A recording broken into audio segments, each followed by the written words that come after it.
Hi, everyone. Welcome to our next Open Orchard School webinar. My name is Mara Gittleman. I am the Workshops and Education Coordinator for NYC Parks GreenThumb. We are the office of the New York City Parks Department that works with community gardens across the city. And we're very excited to be here again with Sam Van Aken from the Open Orchard, which you'll hear a little bit more about from Shane from the Trust for Governors Island. So thank you, Shane. Thank you, Sam, for both being here. We're really excited to learn more about all of the heirloom stone fruit that you've been working with. We are recording today's webinar and we'll make it available on our website by early next week. So look out for that. I'll put a link in the chat to where you'll be able to find it. And we will have the recording focused just on the facilitator, but you can decide whether or not your camera is on using the little camcorder icon at the bottom of your screen. And we are going to be using the chat for all questions. So if you have any questions throughout Sam's presentation, go ahead and put them there, and I'm going to hold on to them until it's time for Q&A. So thanks again, everyone, for joining us. And I pass the mic to Shane to tell us a little bit more about this project.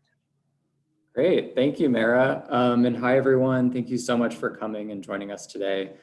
For those of you who were at last week's workshop, welcome back. My name is Shane Brennan. I'm the Director of Public Programs at the Trust for Governors Island. For those of you who are not in New York or not familiar, we're a 172-acre park and public space in the middle of New York Harbor. We have a rich arts and culture program, as well as a lot of initiatives geared toward climate and the environment. We've recently reopened the island for the public season, so please come out and visit and join us and enjoy everything the island has to offer. It's my total pleasure to welcome and introduce Sam Van Aken, who's going to lead the workshop today, give you a little bit of background on his work as it relates to the workshop and conversation we're going to have. Sam is an artist and professor at Syracuse University. Working across disciplines, his practice extends into the realms of urban agriculture, botany, climatology, history, and the impacts of technology on natural and cultural systems. For the past 10 years or so, he's been creating a body of work that involves grafting up to 40 different fruit varieties onto a single tree, producing a hybrid that grows peaches, plums, apricots, nectarines, cherries, and more.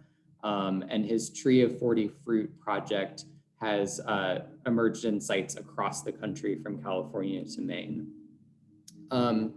Sam is working with us at the Trust, which we're so excited about, on his largest and most ambitious project to date, I think it's fair to say, a public orchard of 100 hybrid trees that will be planted on Governor's Island and open next year. The Open Orchard, as it's called, will reintroduce and preserve hundreds of heirloom fruit varieties that were once common in the New York City region, but have all been wiped out or have been threatened by climate change and industrialized agriculture.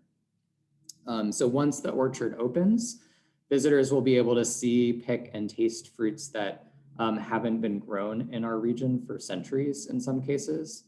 And the orchard will actually preserve, as a sort of genetic repository, a lot of this biodiversity for the future instead of letting it fade away. We're also very excited to be partnering with GreenThumb to distribute another 100 hybrid trees to community gardens across the city, returning those varieties back to the neighborhoods in which they once grew. In today's workshop, Sam's going to give some of the history behind the varieties of stone fruits that will soon grow on Governor's Island and in gardens throughout the 5 boroughs. This workshop is, as many of you know, part of a much longer series called the Open Orchard School. And you can check out recordings of past workshops on both the Governor's Island and GreenThumb websites, including part 1 of this workshop, which covered apples and pears. So in closing, I just want to thank Sam again and our partners at GreenThumb, especially Mara, for making these workshops possible and being our partners in this project. Without further ado, I'll hand it back to Mara and we'll get started. So thanks so much for coming. Thank you, Shane. I don't have anything else to say, so Sam, the floor is yours. Okay, thank you. Yeah, thank you, Mara and Shane, for the introduction. And as I was sitting here, I was like, I should probably thank everybody that came back for the second round of this. Last week we did the history of apples and pears. And so this week we'll talk about the history of stone fruit. So stone fruit are all fruit that have a pit. They include peaches, plums, apricots, nectarines, cherries, and almonds. For the most part, like the apple and pear, they are not indigenous to New York, particularly peaches, apricots, nectarines, and almonds. But there are a few exceptions when it comes to both plums and cherries. Let's see, let me start this. Okay. So, yeah, when in 1524, when Giovanni Verrazzano explored the Hudson, one of the things that he noticed were damson trees that lined the shoreline. Over 100 years, or almost 100 years later, Henry Hudson noted in 1609 that there were plum trees that lined the shore, and then also noted that they were brought to him by natives. And so the plum that they were talking about was called the beach plum, or the Prunus maritima, and it once lined the entire shores of New York City and Long Island. It's a native plum that prefers sandy type soils, and it became a very important part of the diet of Native Americans. And one of the things that's actually really interesting with the beach plum is it's not that dissimilar from the plum that you might find at the grocery store today. It is smaller in size, and it does vary to some extent in its quality. But one of the things that researchers and scientists still talk about today is the fact that why hasn't this ever been cultivated or improved? And a lot of the reason is because a lot of its native habitat on the eastern seaboard has been lost. So when Verrazzano and Hudson are exploring, they mention the damson plum. And what they're referring to is a plum that is native to Syria. And its name damson refers to Damascene, or being from Damascus. And the plum is at least 2,000 years old. And it was brought, no one's quite sure when it was brought to Europe. Many people think it was, during the Crusades, but it now grows there spontaneously, almost to the point where it's a wild type of fruit. It turns out to be an excellent plum because it's hardy, which means that it can withstand different types of cold temperatures. So the other type of native plum is the American plum, also known as Prunus americana, and it's one of the plums native to New York City. Unlike the beach plum, which prefers sandy soil, this prefers a more coarse or medium soil, and so it's often found in clearings, somewhere where it can get pure sunlight or full sunlight. It's often found along riverbanks and in hedgerows, and that's where I've seen it growing wildly at the most. Perhaps the most important of all of the fruit that was important to the native diet is the chokecherry. And the chokecherry was, all of these fruits actually were usually dried, and they were eaten later, or they were incorporated into dishes. The chokecherry was kind of exceptional in the fact that it was also used medicinally for fevers and colds and for stomach ailments. And the interesting thing, and probably why it isn't as prevalent in the wild anymore as it once was, is that, like many stone fruits, the pit of it contains cyanide. And so when it was consumed by cattle or anything that had partitioned stomachs, it couldn't be digested. And so a lot of the wild types were removed. Often now it's used as an ornamental type. So some of the first varieties introduced to New York City were cherries that Dutch fur traders brought with them and were planted up and down the Hudson Valley. They brought them as seeds. So, again, anytime you take the seed from a fruit tree and plant it, it's going to be a genetic variant of the parent. So all of a sudden, hundreds of new types of trees were introduced up and down the Hudson River. And it's interesting because as early as, the Europeans noted and described Native American orchards as these crude cultivations.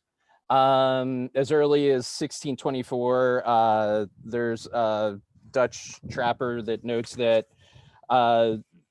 Native Americans were cultivating plums, cherries, peaches, and even apples to some extent. And the fact that Hudson notes that they would create these clearings around trees leads me to believe, I have to do more research on it, but it leads me to believe that Europeans didn't recognize native forms of cultivation, right? Europeans had this very intensive way of cultivating trees, and so the native practices weren't recognizable. The interesting thing about that account by that Dutch fur trapper is the mention of peaches. So the first peaches that were introduced to North America were done by were introduced by the Spanish in the late 16th century.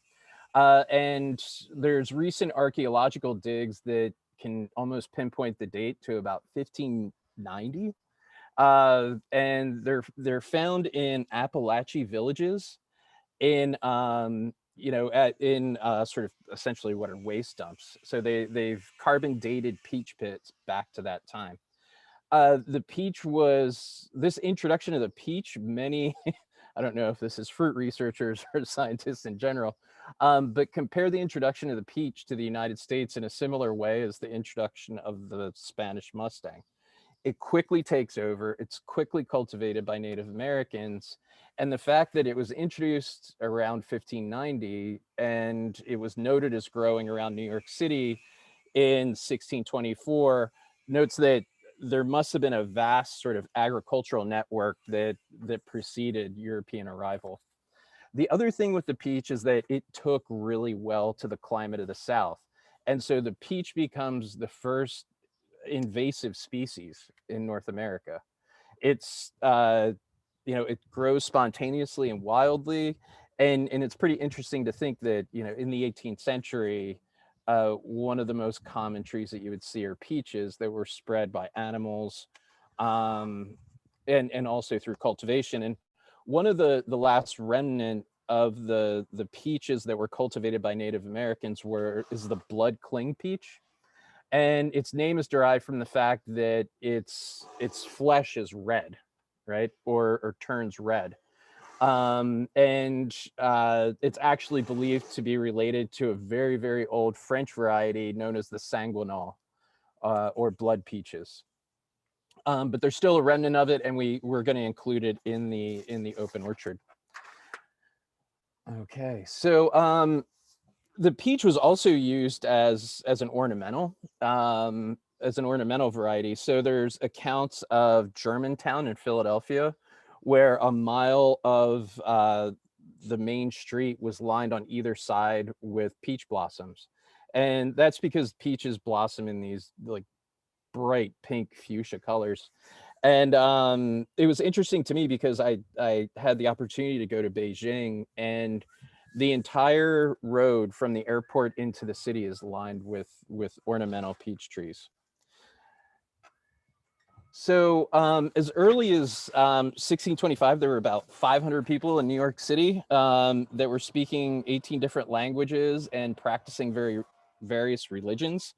And sort of as it was focused on the fur trade, fruit growing really was only implemented to help support the colony. So these orchards were planted within the stockade, and then land was leased outside of it for people to lease.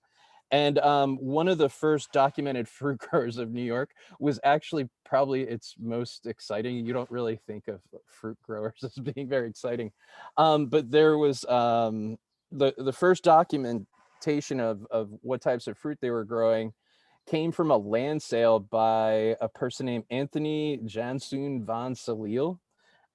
He is the son of a Dutch pirate and his mother was a Moor. He himself becomes a pirate, eventually goes to Amsterdam, gets married, and moves to New York in 1629. He apparently didn't leave his pirate ways behind, so he does things like he repays a debt with a dead goat, pulls a gun on the overseer of the West India Company slaves, and ultimately is asked to leave. And in the land sale agreement, it notes that he sold, I think it was there were 14 apple trees, there were 70 peach trees, 40 cherry trees, listed within just his private orchard. He reestablishes and in Coney Island, he plants an enormous orchard there, founds Utrecht, founds Bushwick, and becomes the largest fruit grower in New York City at that time. And then there's like, actually, it's pretty interesting story. There's more about him and his wife and sort of being these colorful characters, but yeah, we'll talk about that probably later. So as you can imagine, as Europeans show up and continue to encroach on on native soil, things become more and more contested. This all sort of comes to the head with the Peachtree War. So in 1655, there was a New York politician who started an orchard outside of the stockade, or outside of the area that Europeans held. And this woman, Tashniki, who's a native Wappinger, is climbed into one of his peach trees and is picking peaches. And Van Dyke shot her and killed her.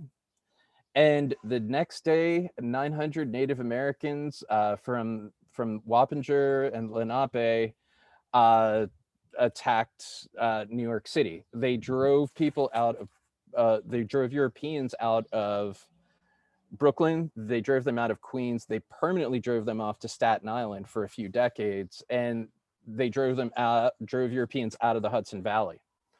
And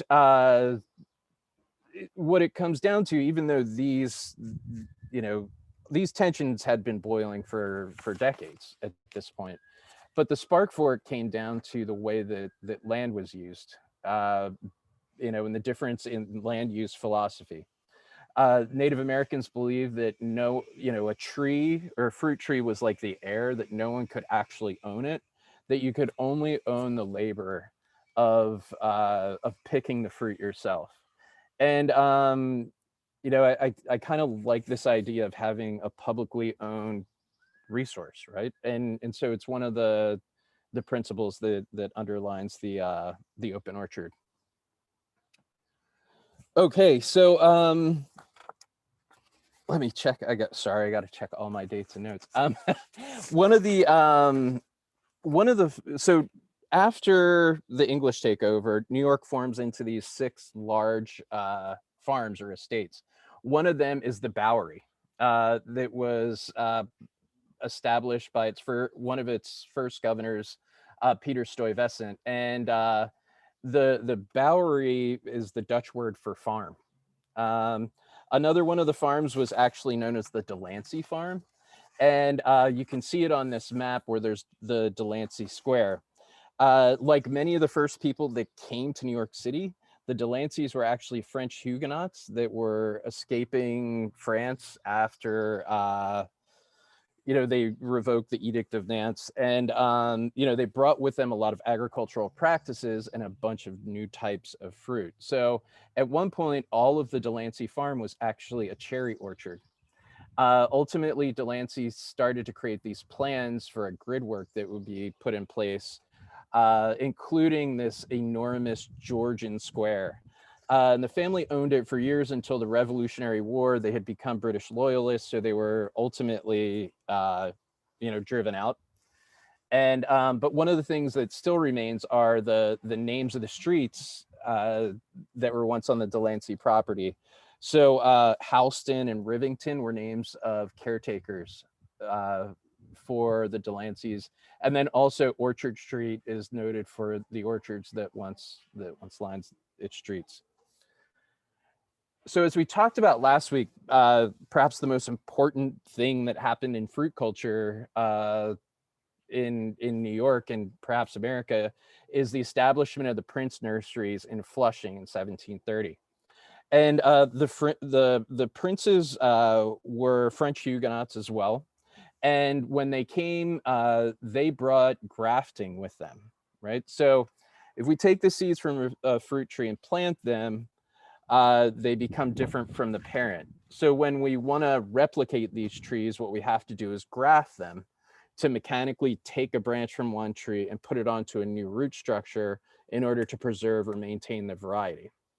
For most of the first part of the United States, like the 17th and 18th century, nobody performed grafting. It was seen as laborious. And the primary reason why they were growing fruit was to make cider in the absence of potable water or for livestock feed. So most peaches were, since they would grow so readily, they were primarily used as for livestock. So grafted fruit of these, they called them fancy varieties, were largely limited to walled gardens of the wealthy within New York City. But in this sort of like democratic way, the princes kept introducing these new varieties, and they all were occurring on grafted rootstock. So the other thing that probably has to do with why fruit wasn't more utilized in the 17th and 18th century is probably because how it was cooked. Most people didn't have stoves, so all fruit was processed through they would put them into dumplings and boil them. So since everything was boiled at the time, they mostly just continued with boiling. So the other thing that the princes started doing, in addition to introducing these varieties, is they started to breed their own varieties. So the first William Prince, what he did was he took seeds of the green gage plum, and he took dozens of varieties and planted them out. And from that became 3 or 4 different new types of plums that he then used to market and spread across the city as well as spread across the country. So one of these being the Imperial Gage that came here, or that you see here. The other, the seeds for all of these different trees came from the green gage plum. So before Asian plum varieties existed, the gauge type plums were considered the fresh eating variety. Okay, so they don't, they aren't necessarily suited to culinary, but for dessert and fresh eating, it is still believed that the green gage is considered the best of all fruit among connoisseurs. For me, it's the variety that really introduced me to how these fruit could be so radically different than contemporary fruit. You bite into a green gage and it's very much like a wine, where as soon as you bite into it, the taste on the front of the palate, it really is a floral bouquet. Like you bite into it and it's floral. It has a very complex taste with a semi-sweet aftertaste, and it's unlike today's fruit. This was actually bred and maintained for its taste, whereas most fruit today is bred for sugar content and something more comparable to candy, right? And as in this search to get ever higher sugar content within the fruit, you breed out nutritional value, you breed out taste. And so it's one of the, this fruit in particular, tasting this, it's extraordinary. And it's an incredibly difficult and stubborn tree to grow. It's slow, and it's it's extraordinary. So as we talked about last week, the 19th century was considered this golden age of pomology, where there was, sort of this science and fashion around fruit of all things. Growers began breeding different varieties, and they even, start to approach fruit from this mystical and symbolic aspect. And so all of a sudden, fruit growers across New York start searching out newer and newer varieties. And one of these actually came from the Dikeman Farm, and it's known as the Dikeman Cherry. And it's a black cherry, very similar to the black Tartarian, which is kind of the most popular variety of cherry today. It became a favorite in New York markets, and then eventually disappears and vanishes by the time the 20th century comes around. This idea of these, these cherries originating in New York, or all fruit for that matter, this would become a common thing among growers, is introducing these for local market, and it was a way of advertising by giving it your name. The interesting thing is that the labor for most of these orchards at the time was either slave labor or indentured labor, right? So the fruit would become named for the farm, but the people that actually did the caring for and cultivating and who originated the varieties are left unnamed by their stories.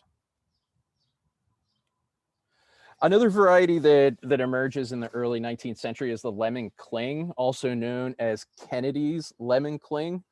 So this guy, Robert Kennedy, from Queens, travels to South Carolina, collects seeds from somebody who's importing seeds from England, brings the variety back, grows it out, and it turns out to be this amazing lemon yellow clingstone variety.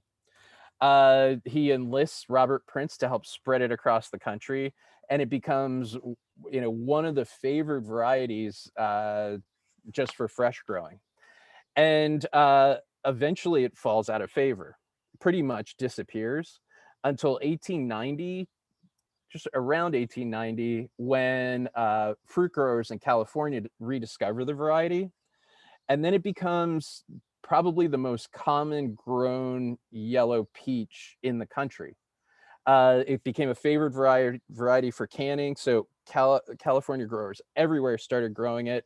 It also became its own kind of advertising. So, peach cans would be labeled with lemon cling on them. And the interesting thing with peaches is that we've lost kind of the actually the way of knowing about the fruit altogether. Typically yellow peaches are what they call processing peaches. So those are ones that are designed for canning, baking, whereas white peaches are the ones that are for fresh eating. Since most people have come to know the peach as this yellow fruit that has this red cheek to it, we rarely see white peaches in grocery stores anymore. But actually in China, where the peach or tao, which is synonymous with life, where it's revered, white peaches are the predominant variety, and you see white peaches in it doesn't look very good. It's white, it's got a green cast to it, maybe some red marbling, but the taste is absolutely extraordinary. So these fruit growers also became really protective of their orchards. So in 1811, the city of New York sets up this commission to extend Broadway to 23rd Street. And Broadway has an interesting history because it was an old Wappinger footpath that was believed to have extended all the way to Boston. And but the city decided that they want to implement this grid. They want to they want to sort of set up these perpendicular parallel street lines. And so they approached a farmer named Henry Brevoort, who Brevoort owned a farm that was roughly between 9th and 18th Street and 5th Avenue in the Bowery. And the idea was to run Broadway straight through his farm. And he, enlisted a bunch of people, protest the city. And to this day, he forced Broadway to kind of dogleg and head north as opposed to northeast, kind of shaping the way that we still move through the city. So in addition to land being contested, people begin to contest the origins of fruit varieties. And one of them is the George IV peach. So this is a peach that originated on Broad Street. So if you're coming off the Governor's Island Ferry, Broad Street is about 100 yards, sort of diagonal and to your right. So there's two stories to its origin. The first one is that someone walking down Broad Street takes a peach seed from an old Mixon peach, throws it into the yard of an attorney named Mr. Gill, who discovers it. And then all of a sudden, the variety becomes globally popular. It's grown across the United States as a commercial variety. It extends over to Europe, where it's grown as a commercial variety. And sort of in the first 50 to 60 years, it becomes contested, and people argued about it for ages. So the Princes laid claim to it as being the original rare ripe peach that they had introduced a few decades earlier. It's interesting, by the end of the 19th century, the debate over the variety stops, but then also the variety nearly vanishes. It was replaced by varieties that might not have tasted as good, but ones that shipped better.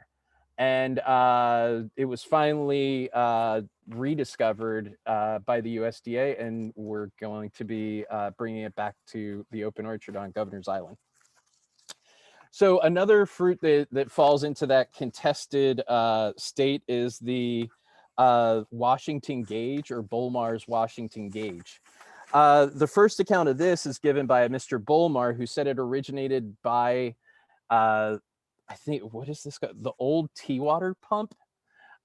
So before New York City had a sewer system or any fresh water provided to it, it used to have water pumps at every 4 blocks across the city.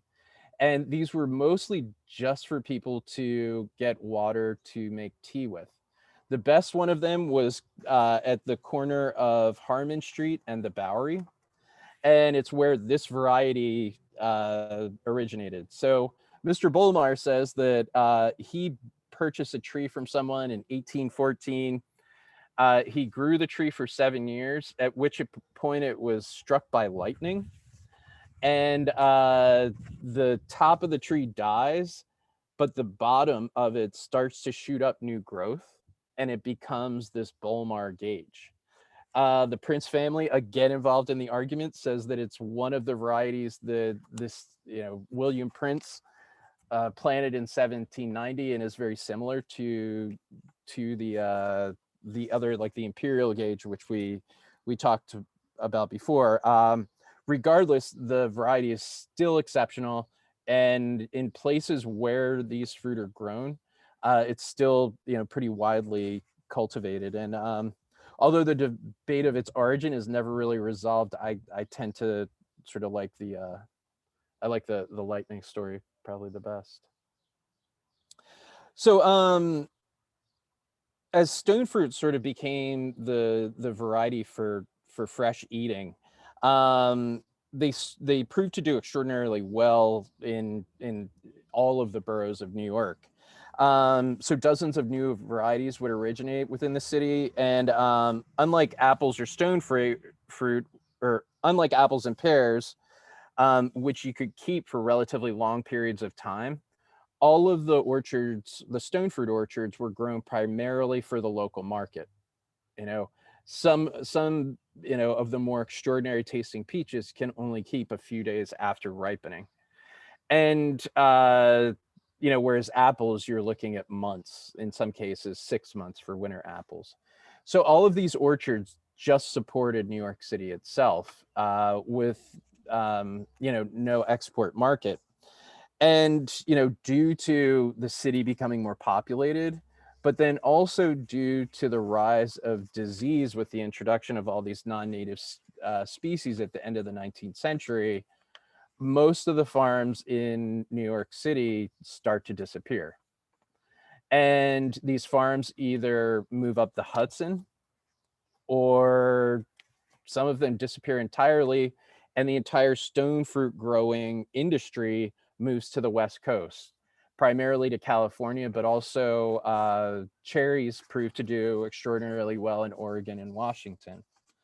The fruit growers that were left were encouraged by scientists at the time to grow fewer and fewer varieties. So all of a sudden, we, in the middle of the 19th century, we go from 2,000 varieties of peaches to now where there's a few hundred that might be available to any of us. Or, we go from nearly 2,000 varieties of plums to a few dozen that we might know at this point. And it was really at the turn of the 20th century where we saw the birth of what will become the industrialization of agriculture, the introduction of monocultures, and the loss of diversity within fruit. And I think it's pretty interesting. At that time also, they started to make a distinction between commercial fruit growers and amateur fruit growers. So the commercial fruit grower was the person that followed the rules of scientists at the time, right? Given the fact that they didn't have any controls or many controls at all for pests and diseases, these are the people that narrowed down the number of fruit they were growing within their orchard, limiting it to 10, maybe a dozen, and following sort of agricultural recommendations at the time. The amateur was the person that continued to be invested in searching out these rare fruit varieties that became fascinated with their taste, with their historical significance. And it's to those amateur orchardists that we really owe what biodiversity we have left. It's the people that were the enthusiasts that preserved not just fruit, but other types of crops. And I think it's interesting in terms of if you look into the root of amateur, it's a more, it's a mer, it means to cultivate or practice something because you love it. And I'm 10 years into this, and one thing I know about fruit trees is that every year I'm reminded of just how very little I know. And so I hope to always sort of be that amateur and and continuing to work with them. So that was it. Thank you. Amazing. Thank you so much, Sam, for packing so much history into such a short amount of time. That was a really fun tour of all the peaches and plums. So folks, we're going to move into Q&A. If you have any questions, please go ahead and put them in the chat. We do have a couple questions already. Can you talk a little bit about whether these native varieties of chokecherries and any other native varieties are popular with native birds and or native pollinators, if you know? Oh yeah, I mean, chokecherries are, anything that's a cherry is hard to keep on a tree due to birds. So yeah, they are really important to birds. And then also, yeah, they do play a very significant part for native pollinators too, in areas where you can still find them. I mean, a lot of the, as farming equipment got better, hedgerows started to disappear. So you don't see as many of the Prunus americana as people started building enormous homes on beaches, and they continued to be developed. The beach plum habitat is disappearing as well. And so the varieties you went through in today's webinar, you are the ones that you are growing on Governor's Island? Oh yeah, all the varieties that I talked about are going to be grown on Governor's Island. Can you talk a Yeah. little bit about how you found some of like the rarer ones? Yeah, a lot of them, most of them primarily come through the USDA. So the USDA set up a program as far back as the late 70s that started to preserve genetic diversity within fruit. They realized to that point that they had lost all of these varieties. Like I hear old fruit growers lament the loss of the old mixin cling peach, which was supposed to be just the greatest peach. Um, and there's a difference when you let fruit grow on the tree and actually let it ripen on the tree and taste it. It is so radically different than what you're used to, right? Most of the fruit that you experience has been picked weeks and weeks before it's actually allowed to mature and ripen on the tree. And supposedly this old mixing cling, when it reached full maturity and you ate it from a tree, it was, you know, it was considered like this transcendent thing, but it's gone. Yeah, it's lost pretty much forever now. It's devastating. Peach season is my favorite. Favorite farmers market season. Oh, we'll still have some good ones out on the island. Don't worry. Yeah. Oh, I'm sure. So there was a question about peaches. It sounds like peaches used to be really easy to grow, and now it seems everyone just gets peach leaf curl all the time. Is there anything to be done about that besides spraying copper? You can, I mean, I do one shot of copper when the buds begin to swell, and then I never need to do it. That's the only time I need to spray. And so that way you're not building up the coppers in the soil. I tried for years to do neem, which is great, but if you do have leaf curl, I would highly recommend just one shot of copper in the spring. And it's like you have to be really like you have to monitor it, you have to be on top of it, because after bud break and after they start to leaf out and they get going, it doesn't matter, you can't do anything about it. So but you can if yeah. Cool, thank you. I'm going to go a little out of order with our questions just so I can stay on peaches for a little bit, and then we have a question about IDing old varieties. But there's a question of how do you know when to pick the peaches off the tree? Just when they're soft enough, like when they have just a little give. And that's sort of the general rule with stone fruit, right? When the fruit just has a little give to it, yeah, they're just about perfect at that point. If you want to keep them for, obviously you'd want to pick ones that are a little bit firmer for if you plan on doing any canning or anything like that. There's a question about how to access the fruit from the fruit trees on Governor's Island once they're fruiting and the fruit is readily available. How will the public get to enjoy these varieties? Yeah, we're making the first. So all the trees that we're growing are they call them semi-standard. So they're going to be about 20 feet tall. And we plan on giving the first 10 feet to the public, and then we'll use the last 10 or the upper 10 feet for doing workshops. And because we plan on doing culinary workshops as part of this as well. Awesome. Those are going to be great. And we'll be sure to share those with everyone who's been tuning into these workshops so you can keep attending the series. So someone has tried to ID old apples from a friend's old orchard in Massachusetts using applename.com. It has a fatal software flaw. Are you aware of that site? And do you know of any other remote way to ID these old varieties? Oh, I would just try to go through Apples of New York. That would be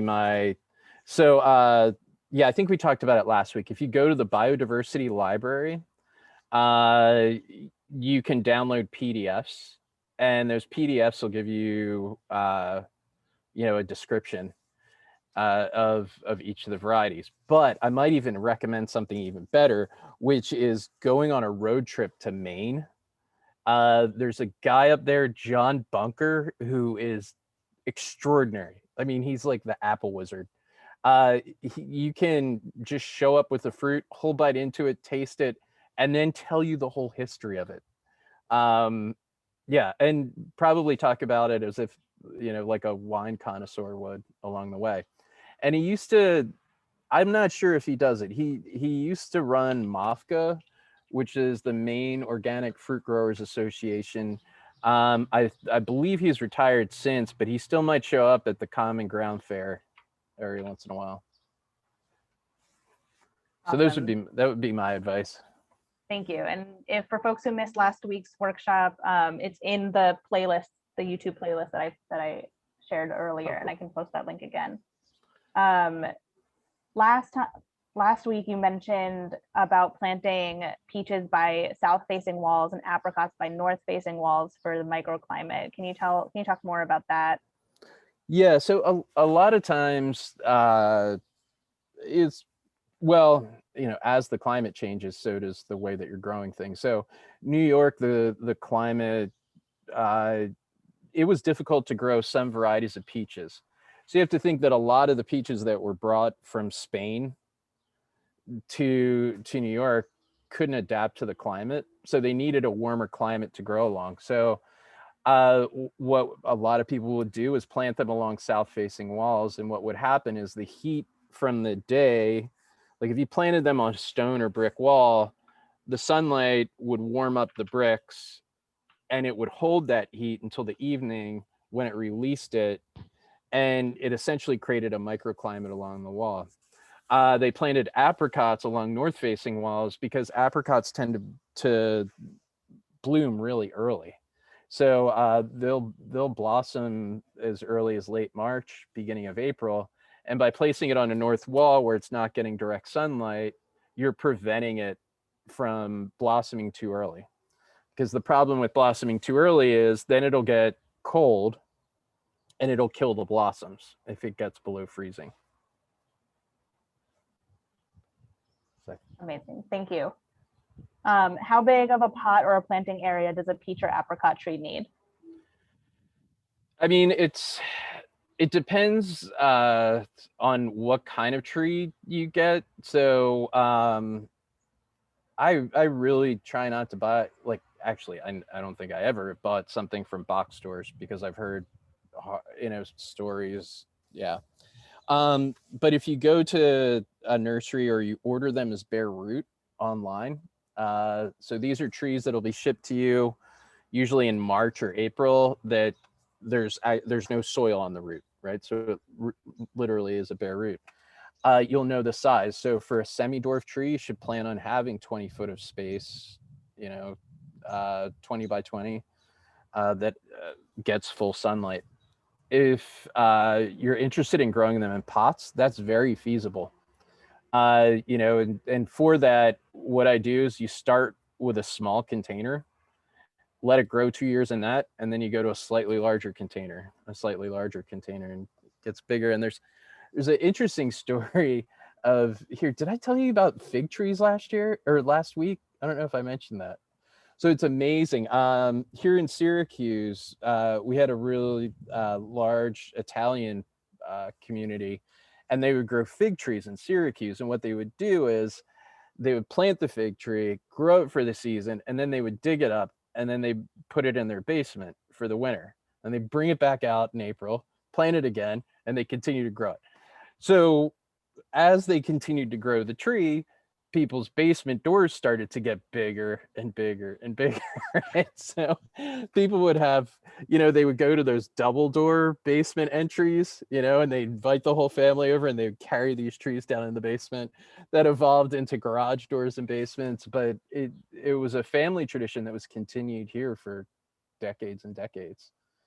Just this idea of bringing the tree indoors.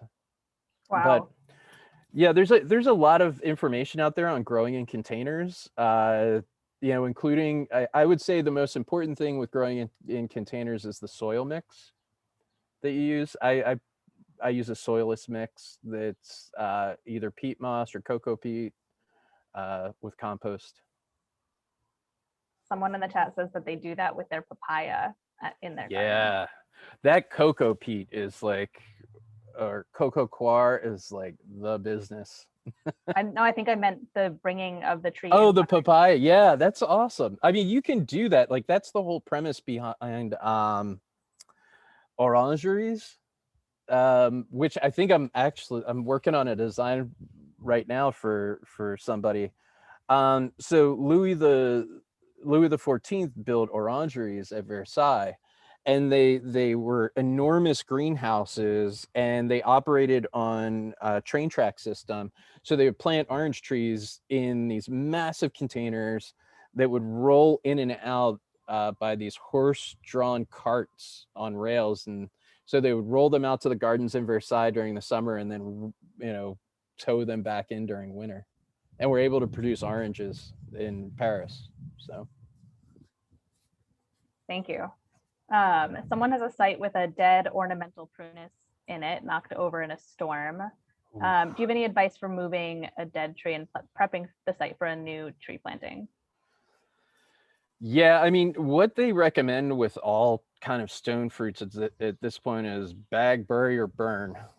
Right? That goes with clippings as well as dead trees, right? It's like chop it up, and it's, bury those branches, burn them, or they should be put in a bag as regular trash, which depending on the scale of the tree. What I would do is I probably would not replant in the same soil.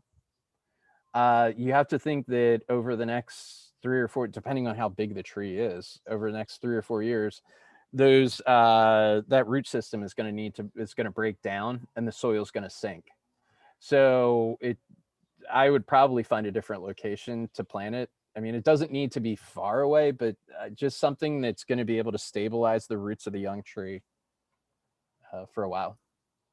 Thank you. That's helpful. Just disclaimer, no open flames in a GreenThumb community garden. The rest is fine. It's actually pretty great. What I do here is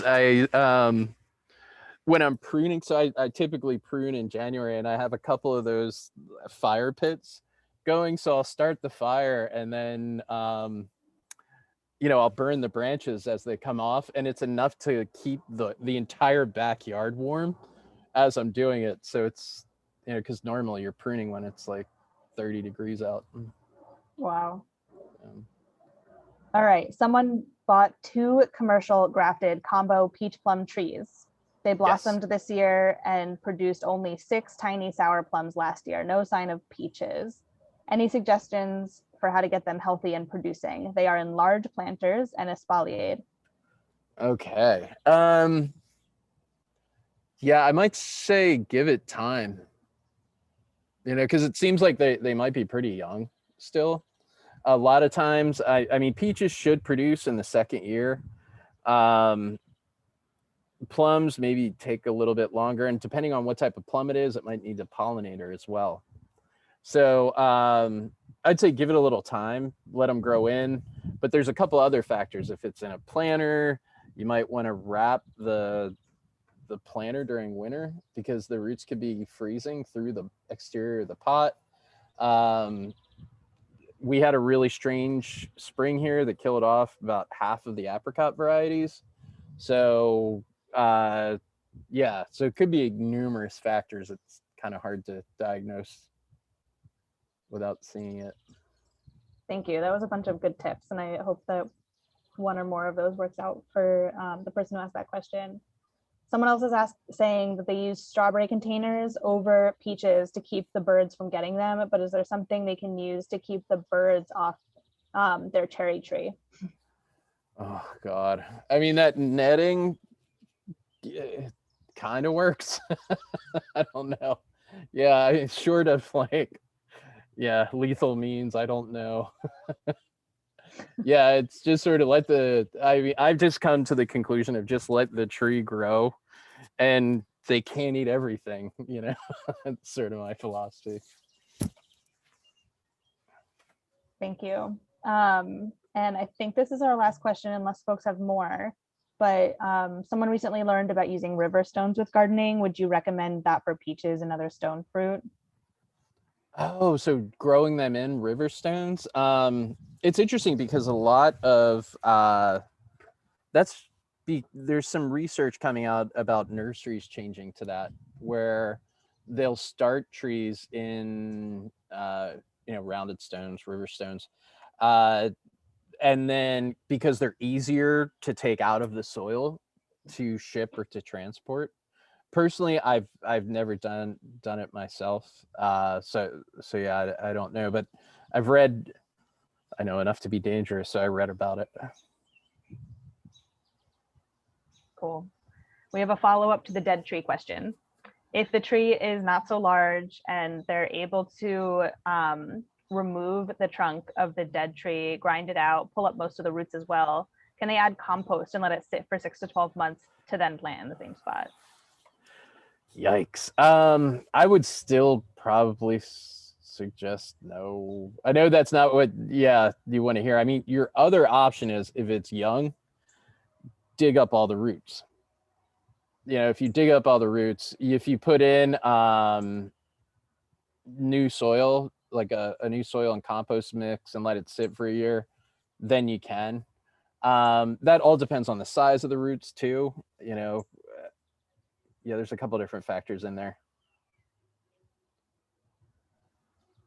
Okay, thank you. Do you use any ground cover in your orchard? Yeah, I go through various that's always a work in progress of it's funny, I just went through it with the open orchard. Originally I was going into it thinking we could plant a mixture of clover, vetch, and some type of legume to add nitrogen to the soil, but then a lot of those plants can actually draw nitrogen away, and so we just settled on a particular type of vetch that's gonna it neither steals nutrients nor returns it, because it's always this weird balance of maintenance versus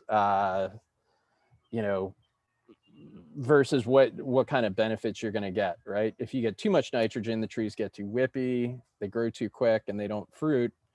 In smaller, like here in the nursery, what I'll do is I actually interplant legumes, alliums to drive pests away, pollinators, so or pollinator attractors. So yeah, that's always a work in progress.